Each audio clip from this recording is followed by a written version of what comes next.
எல்லாருக்கும் வணக்கங்க. NextGen YouTube சேனலில் நான் தரக்கூடிய முதல் மாத பலன் இதுதானுங்க. நிறைய பேருக்கு பயனுள்ளதாகவும் நிறைய பேருடைய வாழ்க்கைக்கும் வாழ்வாதாரத்துக்கும் வழிகாட்டுதலாகவும் நிச்சயமாக என்னுடைய பதிவு இருக்கும். அதில் எந்த விதமான மாற்று கருத்தும் கிடையாது. வரக்கூடிய ஆகஸ்ட் மாதத்தில் உங்களுடைய வாழ்க்கையிலையும் உங்களுடைய வாழ்வாதாரத்திலையும் எந்த மாதிரியான மாற்றங்களை இந்த பிரபஞ்சம் தரப்போகுதுன்றது பற்றி தானுங்க முழுமையாக ஆதாரப்பூர்வமாக வேதகால முறையில் துல்லியமாக இந்த பதிவில் நம்ம பார்க்க போகிறோம். வரக்கூடிய ஆகஸ்ட் மாதம் 1ஆம் தேதி வெள்ளிக்கிழமை அதிகாலை சுதர்ஷனர் கடவுள் அவதரித்த நட்சத்திரம்னு சொல்லக்கூடிய சித்திரை நட்சத்திரம் 4வது பாதம் துலா ராசி 186 டிகிரியில் துலா ராசியில் மேச லக்னத்தில் தானுங்க இந்த மாதம் பிறக்கப்படுது. செவ்வாவுடைய தசையில் சந்திரனுடைய புத்தியில். ஜோதிடம் பார்க்கறது 2 விதம் இருக்குதுங்க. நம்மளுடைய சுய ஜாதகத்தை கொண்டு என்ன தசை இப்போ நடக்குது, என்ன புத்தி நடக்குது, தசை நடக்கிறாருன்னா அந்த தசைநாதன் எங்கே இருக்கிறாரு, புத்திநாதன் எங்கே இருக்கிறாரு, அதை கொண்டு சொல்லக்கூடியது நம்மளுடைய சுய ஜாதகத்துக்கு உண்டான பலன்கள். இன்னொரு விதம் கோட்சார பலன்கள். முதல்ல கோட்சாரம்னா என்னன்னு தெரிஞ்சுக்கிடுங்க. கோட்சாரம் அப்படின்னா கோள்கள் ப்ளஸ் சாரம். ஜோதிடம் அப்படின்னா மாட்டுக்கு பல்லு முக்கியம்னா மனுஷனுக்கு சொல்லு முக்கியம் சொல்லுவோம் இல்லையா, அந்த மாதிரி ஜோதிடத்துக்கு சாரம் முக்கியம். சாரம்னா நட்சத்திரம், சாரம்தான் சாஸ்திரம். சாரம் இல்லைன்னா சாஸ்திரம் கிடையாது. 9வது பாவகத்தில் குரு வந்துட்டார், கல்யாணம் நடந்துடும். 7வது பாவகத்தில் குரு வந்துட்டார், கல்யாணம் நடந்துடும். 9வது பாவகத்தில் வந்திருக்கிற குரு அல்லது 7வது பாவகத்தில் வந்திருக்கிற குரு அவர் எந்த சாரத்தில் வராரோ அதை கொண்டு தான் உங்களுக்கு பலன். ஒரு கிரகம் எந்த இடத்துல இருக்கிறாருன்றது முக்கியம் கிடையாது, அவர் எந்த நட்சத்திரத்தில் இருக்கிறாரு, அந்த நட்சத்திராதிபதிக்கும் அந்த கிரகத்துக்கும் என்ன கம்யூனிகேஷன், இதை கொண்டு சொல்லக்கூடியது தானுங்க முழுமையான பலனாக இருக்கும். ஆகஸ்ட் மாதம் 1ஆம் தேதி பிறக்கப்பட்டது. ஆகஸ்ட் மாதத்தில் இருக்கக்கூடிய கிரக அமைப்புகள் என்னன்றது தெரிஞ்சுக்கிடணும் இல்லை. லக்னம் மேச லக்னம் ஆகிப்போச்சு. லக்னத்துக்கு 3வது பாவகம் சொல்லக்கூடிய காலச்சக்கரத்துக்கு 3வது பாவகம் மிதுனம். மிதுனத்தில் சிவபெருமான் அவதரித்த நட்சத்திரம் திருவாதிரை நட்சத்திரம் 4வது பாதம் 77 டிகிரியில் குரு பகவான். குரு பகவானுக்கு பக்கத்தில் மிருகசீரிச நட்சத்திரம் 4வது பாதம் இந்திர பகவான் அவதரித்த நட்சத்திரம். அது மிருகசீரிச நட்சத்திரம் 4வது பாதத்தில் 66 டிகிரியில் சுக்கிர பகவான். தேவகுருவும் அசுர குருவும் ஒரே பாவகத்தில். காலச்சக்கரத்துக்கு 3வது பாவகம், காலச்சக்கரத்துக்கு 9வது பாவகத்தை பார்க்கிறார். விலைவாசின்றது கொஞ்சம் இந்த ஆகஸ்ட் மாதத்தில் கூடுதலாக தான் இருக்கும். கடகத்தில் புதன் சுக்கிரன். சூரிய பகவான் அப்படின்றவர் காலச்சக்கரத்துக்கு 5வது பாவகத்துக்கு அதிபதி. 4வது பாவகத்தில்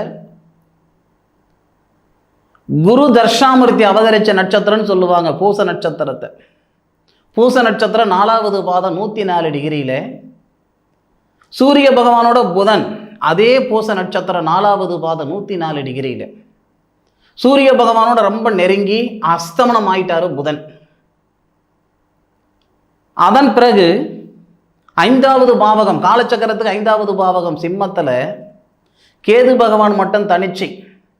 பார்வதி அம்மன் அவதரித்த நட்சத்திரம்னு சொல்லுவாங்க பூரம் நட்சத்திரம் 4வது பாதம் 146 டிகிரியில் கேது பகவான்.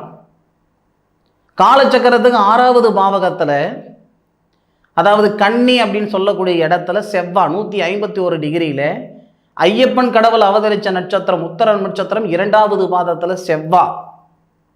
காலச்சக்கரத்துக்கு 7வது பாவகம் துலாம் சித்திர நட்சத்திரம் 4வது பாதத்தில் சந்திரன். சுதர்ஷனர் அவதரித்த நட்சத்திரம் 186 டிகிரியில். காலச்சக்கரத்துக்கு 11வது பாவகம் சொல்லக்கூடிய கும்பத்தில் ராகு. இந்த மாதத்தில் நிறைய பரிவர்த்தனைகள் உண்டு. குருவும் சுக்கிரனும் ஒரு பாவகத்தில் இருக்கிறது, புதனும் சூரியனும் ஒரு பாவகத்தில் இருக்கிறது. அதை விட முக்கியமான பரிவர்த்தனை என்னன்னா குரு பகவானுடைய சாரம் புரட்டாதி நட்சத்திரம்னு சொல்லுவோம். அப்போ பூரட்டாதி நட்சத்திரம்ன்றது குபேரர் அவதரித்த நட்சத்திரம். அப்போ பூரட்டாதி நட்சத்திரம் 2வது பாதத்தில் 326 டிகிரியில் ராகு பகவானுடைய நட்சத்திரத்தில் குரு பகவான். அப்போ ராகுவும் குருவும் நட்சத்திர பரிவர்த்தனை செய்திருக்காங்க. மேஷ ராசிக்கு, மேஷத்துக்கு 12வது பாவகம், காலச்சக்கரத்துக்கு 12வது பாவகம். மீனத்தில் சனி பகவான் வக்ரகதியில், சனி வக்ரகதியில். இந்த யூடியூப் சேனலில் நிறைய பேர் சனி வக்ர பயிற்சி பலன் போட்டிருக்காங்க. ரொம்ப அற்புதமாக இருக்குது, எல்லாருக்கும் வாழ்த்துக்கள். சனி வக்ர பயிற்சி பலன் இன்னும் வேறு லெவலில் சொல்லலாம். சரி, அது ஒரு புறம் இருக்கட்டும். சனி பகவான் மீனத்தில் 337 டிகிரியில், உத்திரட்டாதி நட்சத்திரம் காமதேனு கடவுள் அவதரித்த நட்சத்திரம் 2வது பாதத்தில் மீனத்தில் 337 டிகிரியில் சனி பகவான் இருக்கிறார். இதுதான் இந்த மாதத்துடைய கிரக அமைப்புகள். ஆகஸ்ட் மாதத்தில் இருக்கக்கூடிய கிரக அமைப்புகளை கொண்டு தான் ஒவ்வொரு ராசிக்கும் மாத பலன்கள் மந்தமாக இருக்குமா, சிறப்பாக இருக்குமா, சாதகமாக இருக்குமா, பாதகமாக இருக்குமா, எல்லா விவரமும் இந்த மாத கிரகங்கள் வச்சு தான் சொல்கிறது, நம்ம தெரிஞ்சுக்கிடுறது. இதில் இன்னொரு விஷயமும் புரிஞ்சுக்கோங்க. நம்ம மனசால் பார்த்த நேரத்தில் செய்யணும் அப்படின்ற எண்ணங்கள் இருக்க தான் செய்யும்.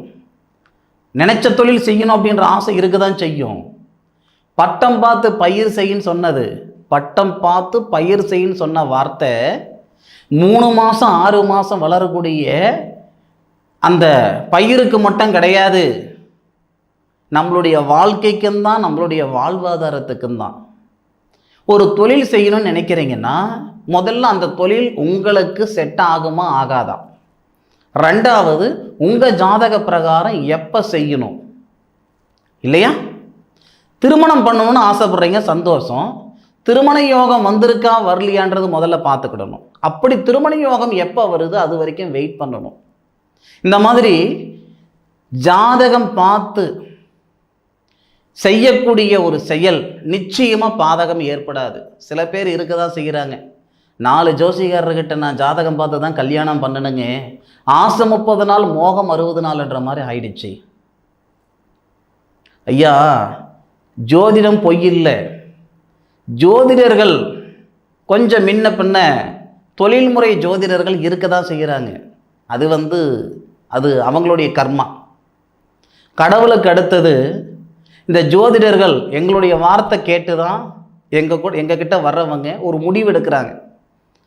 அது சாதகமாக இருந்ததுன்னா அது எனக்கு புண்ணியமாகும், அது பாதகமாகி போச்சுன்னு வச்சுக்கோங்களேன், அவங்களுடைய கர்மா எனக்கு வந்த மாதிரி.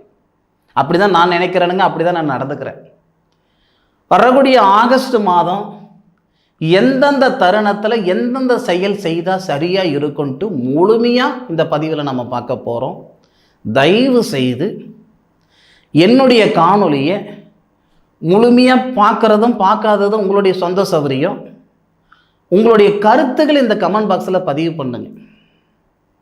சார் நீங்கள் ரொம்ப அதிகமாக பேசுகிறீங்க, குறைச்சிக்கிறேனுங்க, இன்னும் கொஞ்சம் தெளிவாக எனக்கு சொல்லுங்கள், எனக்கு புரியல, இன்னும் தெளிவாக சொல்கிறதுக்கு முயற்சி பண்ணுறேனுங்க. உங்களுடைய கருத்துக்கள் அப்படின்றது உன்னைக்கே எனக்கு ரொம்ப மிகவும் விலை உயர்ந்ததாக நினைக்கிறேனுங்க. உங்களுடைய கருத்துக்கள் இந்த கமெண்ட் பாக்ஸில் பதிவு பண்ணுங்க. இந்த பதிவு பார்த்து எங்கிட்ட ஜாதகம் நீங்கள் பார்க்கணுன்றதுக்காக சாமி சத்தியமாக அந்த பதிவை நான் கொடுக்கல. கடவுள் புண்ணியத்தில் ஒரு நாளைக்கு 3 கன்சல்டேஷன் 4 கன்சல்டேஷன் எனக்கு வந்துக்கிட்டு இருக்குதுங்க. ஆன்லைன் கன்சல்டேஷன் மட்டும்தான் பண்ணிக்கிட்டு இருக்கேன், அது போதுமானது. ஏதாவது ஒரு வகையில் மற்றவங்களுடைய வாழ்வாதாரத்துக்கோ வாழ்க்கைக்கோ ஒரு வழிகாட்டுதலாக இருக்கணுன்ற ஒரே நோக்கத்துக்காக தான் இந்த பதிவு இந்த சேனலில் கொடுக்குறேனுங்க. இந்த சேனலையும் சப்போர்ட் பண்ணுங்க. சப்ஸ்கிரைபர் பண்ணாமல் இருக்கிற நண்பர்கள் சப்ஸ்கிரைபர் பண்ணுங்க. 2வது உங்களுடைய நண்பர்களுக்கு ஷேர் பண்ணுங்க. இதுக்கு மேற்கொண்டு உங்களுடைய ராசிக்குண்டான பலனை முழுமையாக பிரமாதமாக அருமையாக அற்புதமாக ஆதாரபூர்வமாக இந்த பதிவில் நான் சொல்கிறேனுங்க. ஒவ்வொரு ராசிக்கும் ஒவ்வொரு நட்சத்திரத்துக்கு உண்டான அற்புதமான பலனை வரிசையாக இந்த மாத பலன்கள் நான் சொல்கிறேனுங்க. அடுத்த மாதம் 100% உங்களுடைய கருத்துக்களை சொல்லுவீங்க. ஐயா நீங்கள் சொன்ன மாதிரியே எனக்கு நடந்ததுங்க அப்படின்ற வார்த்தை நிச்சயமாக இருக்கும். அனுபவித்து சொல்லுங்க, ஆராய்ஞ்சு நான் சொல்கிறேன். ஒவ்வொரு ராசிக்கு எப்படி இருக்குன்ற விஷயத்தை அனுபவித்து நீங்கள் சொல்லுங்கள், ஆராய்ஞ்சி இந்த பதிவில் நான் சொல்கிறேனுங்க. சரிங்களா? முதல்ல நம்ம பார்க்கக்கூடிய ராசி விருச்சிக ராசியில் பிறந்தவங்களுக்கு உண்டான ஆகஸ்ட் மாத பலன் தானுங்க ஆதாரபூர்வமாக இந்த பதிவில் நம்ம பார்க்க போகிறோம். ஆகஸ்ட் மாதம் எந்த நாளில் பிறக்கப்படுது, எந்த நட்சத்திரத்தில் பிறக்கப்படுது, எந்த ராசியில் பிறக்கப்படுதுன்ற விவரம் இதுக்கு முன்னுக்கு நம்ம பார்த்தோம். அந்த ஆகஸ்ட் மாதத்தில் விருச்சிக ராசியில் பிறந்தவங்களுக்கு மாற்றங்கள் என்ன, அதுதான் நமக்கு தேவை. விருச்சிக ராசியாதிபதினு சொல்லக்கூடியவர் செவ்வாய். விருச்சிக ராசியாதிபதி செவ்வாய் விருச்சிக ராசிக்கு 11வது பாவகன் சொல்லக்கூடிய லாபஸ்தானத்தில் இருக்கார். அருமையான தருணம் இது. செவ்வாவுக்கு இந்த மாதத்தில் பயிற்சி கிடையாது. நீண்ட நாள் செவ்வாய் வக்கரத்தில் இருந்தார். அற்புதமான இடத்துல இப்போ வந்திருக்கிறார். அப்படி ஆகஸ்ட் மாதம் 1ஆம் தேதியிலிருந்து ஆகஸ்ட் மாதம் 31ஆம் தேதி வரை லாபஸ்தானத்தில் தான் செவ்வாய் இருக்க போகிறாரு. இதில் ஒரு ஆச்சரியம் என்னன்னா, செவ்வாய் யாருடைய சாரத்தில் இருக்கிறாருன்னு பார்க்கும்போது சூரிய பகவானுடைய சாரத்தில். அதில் என்ன சார் ஆச்சரியம்? சூரிய பகவான் அப்படின்றவர் விருச்சிக ராசியில் பிறந்தவங்களுக்கு தொழில் ஸ்தானாதிபதி. வேறு யாருக்கு அந்த பிரார்த்தம் கிடையாது பாருங்க. தொழில் ஸ்தானாதிபதியாக வரக்கூடிய ஒரே ஒரு ராசி சூரிய பகவான். தொழில் ஸ்தானாதிபதியாக வரக்கூடிய ஒரே ஒரு ராசி விருச்சிக ராசிக்காரங்களுக்கு மட்டும்தான். அப்போது ராசிநாதன் சொல்லக்கூடிய செவ்வாய் சூரிய பகவானுடைய சாரம் சொல்லக்கூடிய உத்தரம் நட்சத்திரம் 2வது பாதம் 151 டிகிரியில் இருந்து லாபஸ்தானத்திலிருந்து தனஸ்தானத்தை பார்க்கிறார். அப்போ நமக்கு சூரிய மங்கள யோகம் அப்படின்ற ஒரு யோகம் அங்கே நமக்கு ஏற்படுது. அது மட்டும் இல்லைங்க, இந்த செவ்வாய் எந்த பாவகத்தை பார்க்குறாருன்னா தனஸ்தானத்தை பார்க்குறாருன்னு சொன்னனுங்க. தனஸ்தானாதிபதினு சொல்லக்கூடிய குரு பகவான் எல்லாருக்கும் தனகாரகன். கும்பராசியில் பிறந்தவங்களுக்கும் விருச்சிக ராசியில் பிறந்தவங்களுக்கு மட்டும்தான் தனஸ்தானாதிபதியும் குரு தான். விருச்சிக ராசியில் பிறந்தவங்களுக்கு 8வது பாவகத்தில் குரு மறைஞ்சிருந்தாலும் பலவிதமான சங்கடங்கள் கொடுத்திருந்தாலும் இதுக்கு முன்னுக்கு பார்த்த இடத்துல காசு பணமாக இருந்தது. இன்னைக்கு எந்த பக்கம் 10 ரூபாய் இருக்குதுன்னு தேடுற காலம் இருந்துக்கிட்டு இருக்குது. இருக்கிற நகை அடமான வச்சு பார்க்கக்கூடிய சூழ்நிலைகள் இந்த 5-6 மாதத்தில் வந்துருச்சுன்ற ஆதங்கத்தில் இருந்தாலும் ஆகஸ்ட் மாதத்தில் வரக்கூடிய மாற்றத்தை சொல்கிறேன், கேட்டுக்கிடுங்க. உங்களுடைய ராசியாதிபதி செவ்வாய் லாபஸ்தானத்தில் இருந்து தொழில் ஸ்தானாதிபதி சாரத்தில் இருந்து தனஸ்தானத்தை பார்க்கக்கூடிய தருணத்தில் தனஸ்தானாதிபதின்னு சொல்லக்கூடிய குரு, தனகாரகன் சொல்லக்கூடிய குருவுடைய பார்வை தனஸ்தானத்தை மேலப்படும். அப்போ நமக்கு அங்கே என்ன உருவாகுதுன்னா குரு மங்கள யோகம் ஏற்படுது. குருவும் செவ்வாவும் பார்வை, குரு பார்வையும் செவ்வாய் பார்வையும் தனஸ்தானத்தில் படுவதால் குரு மங்கள யோகம். பொருளாதார ரீதியாக இருக்கிற சங்கடங்கள் சரியாகிறது மட்டும் கிடையாது, படித்த படிப்புக்குண்டான உத்தியோகம் ஏற்படும். எத்தனையோ பேர் எல்லா திறமையும் இருந்து விருச்சிக ராசியில் பிறந்தவங்க, எல்லா திறமையும் இருந்து இருக்கிற இடம் தெரியாமல் இருக்கிறவங்க நிறைய பேர் இருக்கிறாங்க. படித்த படிப்புக்கும் செய்கிற வேலைக்கும் சம்மதமே இல்லை அப்படின்னு சொல்கிறவங்களும் நிறைய பேர் இருக்கிறாங்க. உங்களை யாரும் கையை பிடிச்சி கூட்டிகிட்டு போகணும்னு நீங்கள் நினைக்கிறது இல்லை. இதுதான் பாதை, அந்த பாதை தெரிஞ்சால் போதும். இந்த பிரபஞ்சம் இதுதான் உன் பாதைன்னு யாராவது ஒருத்தர் மூலியமாக சொன்னால் மட்டும் போதும் அப்படின்ற எண்ணம் உங்கள் மனசுக்குள்ளே இருக்குது. என் உழைப்புக்கு தகுந்த உயர்வு வரணும், வாழ்க்கைக்கேற்ற வளர்ச்சி வரணும், படித்த படிப்புக்கு உண்டான உத்தியோகம் வரணுன்ற எண்ணம் உங்கள் மனசுக்குள்ளே இருக்க தான் செய்யுது. இந்த நேரம் பொன்னான நேரம், அருமையான நேரம், அற்புதமான நேரம். ஒரு மனுஷனுக்கு சந்தர்ப்பமும் சூழ்நிலையும் மட்டும் சரியான முறையில் அமைஞ்சதுன்னு வச்சுக்கோங்களேன், என்ன வேணாலும் செஞ்சுக்கிடலாம். ஆண்டியாக இருந்தாலும் அரசன் ஆயிடுவார். சந்தர்ப்பமும் சூழ்நிலையும் மட்டும் சரியாக அமையலைன்னா அரசனாக இருந்தாலும் ஆண்டி ஆயிடுவாங்க. இந்த பிரபஞ்சத்துக்கு மீறிய ஒரு சக்தி, காலத்துக்கு மீறிய ஒரு சக்தி வேறு எதுவும் கிடையாது. அப்போது விருச்சிக ராசியில் பிறந்தவங்களுக்கு 1ஆம் தேதியிலிருந்து 31ஆம் தேதி வரைக்குமே யோகமான நேரம்தான். இதில் ஏன்னா விருச்சிக ராசியில் தானே கேட்டை நட்சத்திரம் ஒரு நட்சத்திரம் இருக்குது. அப்போ அந்த கேட்டை நட்சத்திரத்தில் மனம் முடிச்சா மைத்துனருக்கு செட் ஆகாது அப்படின்னு சொல்கிற ஜோதிடர்களும் இருக்க தானே செய்கிறாங்க. விருச்சிக ராசியில் பிறந்தவங்களுக்கு திருமணத்தில் ஏற்படக்கூடிய அந்த தடைகள் கூட இந்த ஆகஸ்ட் மாதத்தில் சரியாகன்னு சொல்கிறேனுங்க. எந்த வகையில், எந்த அடிப்படையில்னு கேட்டிங்கன்னா, விருச்சிக ராசிக்காரங்களுக்கு சுக்கிரன் தான் திருமண காரகன், திருமண ஸ்தானாதிபதி. பொதுவாக பெண்களுக்கு செவ்வாவை தான் நம்ம திருமண காரகன் சொல்லுவோம், ஆண்களுக்கு தான் சுக்கிரன் திருமண காரகன் சொல்லுவோம். சுக்கிரனுடைய பார்வையும் செவ்வாவுடைய பார்வையும் தனஸ்தானம் சொல்லக்கூடிய குடும்பஸ்தானத்தில் படுது. அப்போது சன்னியாசியாக நீங்கள் இருக்கிறீங்க. சன்னியாசினா என்ன சார் அர்த்தம்னா, கல்யாணம் பண்ணாமல் ஒத்தையாக நம்ம இருந்தோம்னா சன்னியாசி. சம்சாரின்றது என்னன்னா குடும்பம், தம்பதிகள். பேச்சுலர்னு நம்ம சொல்லுவோம் இல்லைங்களா ஆங்கிலத்தில், அதுதான் பிரம்மச்சாரி, பேச்சுலர், இந்த மாதிரி சொல்லக்கூடியது தான் சன்னியாசின்றவர். ஒத்தையாக நீங்கள் இருக்கிறீங்கன்னா இந்த மாதத்தில் நடக்கக்கூடிய கிரக அமைப்புகளால் உங்களை ஃபேமிலி மேன், குடும்பஸ்திரி, சம்சாரி எப்படினாலும் சொல்லலாம். அப்போது அந்த திருமணத்தில் இருக்கிற தடையை முறியடிக்கிறதுக்குண்டான ஒரு சந்தர்ப்பத்தை இந்த பிரபஞ்சம் தரப்போகுது. ஆதாரம் என்னன்னா, திருமணகாரகன் சொல்லக்கூடிய சுக்கிரனும் குடும்பஸ்தானாதிபதினு சொல்லக்கூடிய குருவும் இணைஞ்சிருக்கிறது. உங்களுடைய ராசியாதிபதியுடைய பார்வை, சுக்கிர பகவானுடைய பார்வை, குரு பகவானுடைய பார்வை, ஏன் சனி பகவானுடைய பார்வை, 4 கிரகங்களுடைய பார்வை உங்கள் ராசிக்கு 2வது பாவகன் சொல்லக்கூடிய குடும்பஸ்தானத்தில் குடும்ப ஒற்றுமை பெருகும். குடும்பத்தில் ஒற்றுமை இருக்கும். 4 பேர் இருப்பாங்க, 4 மூலையில் இருப்பாங்க சில பேர். அப்போ அந்த குடும்பத்தில் நிம்மதி சந்தோஷம் ஏற்படுத்துறதுக்கு உண்டான நேரத்தை தானங்க இந்த பிரபஞ்சம் தரப்போகுது. வரக்கூடிய ஆகஸ்ட் மாதத்தில் 1ஆம் தேதியிலிருந்து 16ஆம் தேதி வரை வேலை வாய்ப்பில் பெருசாக இம்ப்ரூவ்மெண்ட் நீங்கள் பார்க்காதீங்க. 16ஆம் தேதிக்கு மேற்கொண்டு வேலை வாய்ப்பில் நீங்கள் மாற்றங்கள் செய்கிறதோ, இல்லை புதுசாக தொழில் தொடங்குறதோ, இல்லை இருக்கிற வேலை பெருசுப்படுத்துறதோ, இதெல்லாம் நீங்கள் செஞ்சுக்கோங்க. 16ஆம் தேதியிலிருந்து கிட்டத்தட்ட பார்த்தீங்கன்னா 31ஆம் தேதி வரை இது பிரமாதமான நேரம். தொழில் சார்ந்த விஷயங்களுக்கு விருச்சிக ராசியில் பிறந்தவங்க தொழில் சார்ந்த விஷயத்தில் மாற்றங்கள் வேணும்னு நினைக்கிறவங்களுக்கு இது பிரமாதமான நேரம். 16ஆம் தேதியிலிருந்து 31ஆம் தேதி வரை திருமணத்தில் இருக்கிற தடைகள் நீங்கிறது. திருமணமாகி கணவன் மனைவி தனித்தனியாக இருக்கிறனுங்க, ஆசை 30 நாள் மோகம் 60 நாள்ன்ற மாதிரி 3 மாதம் வாழ்க்கை தான் வாழ்ந்தோம், பிரிஞ்சு இருக்கிறோம்னா 1ஆம் தேதியிலிருந்து 20ஆம் தேதிக்குள்ளார மீண்டும் இணையறதுக்கான வாய்ப்புகளை கொடுத்துரும். இது கணவன் மனைவிக்கும் பொருந்தும், காதலர்களுக்கும் பொருந்தும். அதுபோக இது 1லிருந்து 20 தேதி வரை. அப்போது இந்த 1ஆம் தேதியிலிருந்து 13ஆம் தேதி வரைக்கும் இது ஒரு நேரம் இருக்குதுங்க. அந்த 1ஆம் தேதியிலிருந்து 13ஆம் தேதி வரை இந்த பாக பிரிவினை, பூர்வீக சொத்து பிரிச்சுக்கிட முடியல அப்படின்னா அது ஆடி மாதம்தான் வரும். ஆனால் கிரக அமைப்புகள் சாதகமாக இருக்கிறதுனால உங்களுக்கு அதுக்கான வாய்ப்பு இருக்குது. இந்த பாக பிரிவினைனா இந்த மாதம் முழுவதுமே நமக்கு வாய்ப்புகள் உண்டுங்க.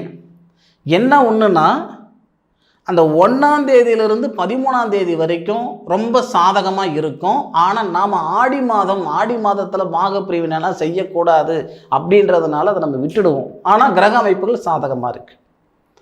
இப்படி வரக்கூடிய ஆகஸ்ட் மாதத்தில் விருச்சிக ராசியில் பிறந்தவங்களுக்கு ஒவ்வொரு தருணத்திலையும் ஒவ்வொரு மாதிரியான மாற்றங்கள் இந்த பிரபஞ்சம் ஏற்படுத்த தான் போகுது. அதில் மாற்று கருத்து இல்லை. 30, 31ஆம் தேதி, 30ஆம் தேதி, 31ஆம் தேதி லாபஸ்தானாதிபதினு சொல்லக்கூடிய புதன் லாபஸ்தானத்தில் வருவார். கொடுத்த பணம் வந்து சேர்றதுக்கான வாய்ப்புகள் உண்டு. சொல்லப்போனால் விருச்சிக ராசிக்காரங்களுக்கு கொடுத்த பணம் வந்து சேருமியா அப்படின்னா நம்பவே மாட்டீங்க. ஏன் சார் நீங்கள் வேற என் வயிற்றுச்சலை கொட்டிக்கிறீங்க? 6 வருஷமாக காசு பணத்தை கொடுத்துவிட்டு நாயா பேயா அலைஞ்சிக்கிட்டு இருக்கிறேன். நீங்கள் சொல்கிற நேரத்தில் வந்து சேர்ந்துருமா சார்? கட்டாயம் வந்து சேர், அதில் மாற்று கருத்து இல்லை. 30, 31ஆம் தேதி இந்த 2 நாள். அதே மாதிரி இந்த 16ஆம் தேதியிலிருந்து 30ஆம் தேதி வரைக்கும் சுய தொழில் நீங்கள் செய்கிறதா இருந்தாலும் சரி, இல்லை இருக்கிற வேலையில் மாற்றங்கள் செய்கிறதா இருந்தாலும் சரி, வெளியூர் வெளிநாடு போகணுன்ற எண்ணத்தில் இருந்தாலும் சரி, இந்த தருணத்தை பயன்படுத்திக்குவாங்க. 16ஆம் தேதியிலிருந்து 30ஆம் தேதி வரை புதனாதித்ய யோகமாக உங்களுக்கு 16ஆம் தேதியிலிருந்து 30ஆம் தேதி வரை 14 நாள் வரும் புதனாதித்ய யோகம். அதுவும் தொழில் ஸ்தானத்தில் நல்லா இருக்கு. பிரமாதமான நேரம். நீங்கள் பயன்படுத்தினா தான் அது பிரமாதமான நேரம். பயன்படுத்தாமல் விட்டோம்னா எல்லா நேரம் மாதிரி இந்த நேரம் ஒன்று தான் இல்லையா? ஏதோ பிறந்தோம் வாழ்ந்தோம் போனோம் அப்படின்னு இல்லாமல் உங்களால் என்ன முடியும், சம்பாதிக்க முடியுமா இல்லை சாதிக்க முடியுமா? சம்பாதிச்சவங்களெல்லாம் இந்த உலகம் மறந்துடும், சாதிச்சவங்கள தான் ஞாபகம் வச்சுக்கும். சரியா? அந்த மாதிரி சாதிக்கிறதுக்கு உண்டான நேரம் இந்த பிரபஞ்சம் தருது. உங்களால் சாதிக்கிறதுக்கு எண்ணம் இருந்தால் இந்த நேரத்தை பயன்படுத்திக்கோங்க. அதுபோக என்னால் முடிஞ்ச அளவுக்கு ஒரு சில நல்ல விஷயங்கள் செய்துக்கிட்டு இருக்கிறேனுங்க. அதில் மிகப்பெரிய ஒரு நல்ல விஷயம் இந்த சாதக புத்தகம்.